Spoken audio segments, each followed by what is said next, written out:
আবার চলে এসেছি আমাদের এই রান্নার পৃথিবী চ্যানেলের আরও একটি নতুন ভিডিও নিয়ে। তো আপনারা দেখতে পাচ্ছেন আজকে একটি আলুর রেসিপি বানাবো আমরা। আলুর একটি মজাদার নাস্তা। এই রেসিপিটা খেতে খুব সুস্বাদু এবং মুচমুচে হয়। এটি খুব অল্প সময়ে এবং খুব অল্প উপকরণ দিয়েই আপনারা বাড়িতে বানাতে পারবেন। তাহলে চলুন দেখি এটা বানাতে কী কী লাগছে। এই উপকরণগুলি লাগবে এই আলুর স্ন্যাক্সটি বানাতে। খুবই অল্প উপকরণ, যা বাড়িতে থাকা কোনো অল্প মশলা দিয়ে আপনারা বানাতে পারবেন।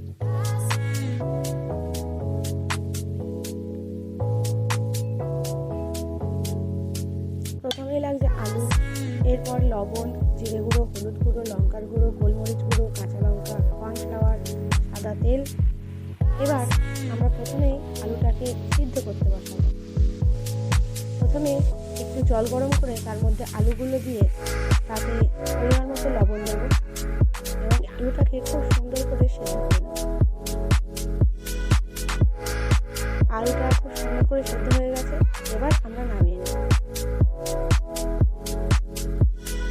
এবার আলুগুলোকে আমরা ম্যাশ করে নেব।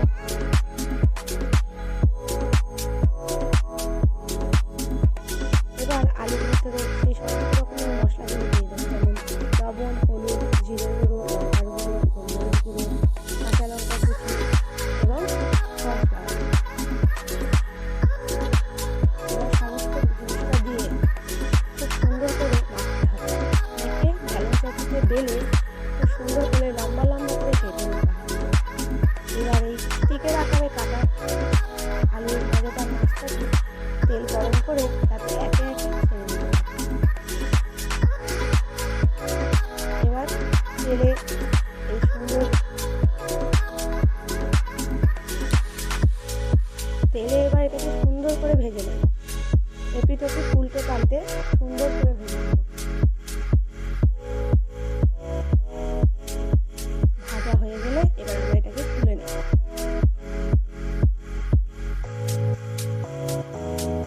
এবার পরবর্তী যেগুলো বাকি রয়েছে সেগুলোকেও আমরা ভেজে নেব।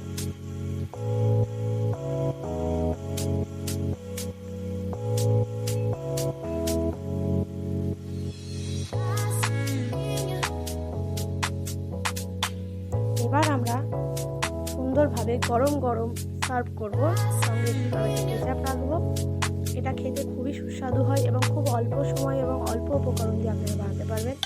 আপনারা সকলে বাড়িতে একবার ট্রাই করে দেখবেন এবং আমাকে অবশ্যই কমেন্ট করে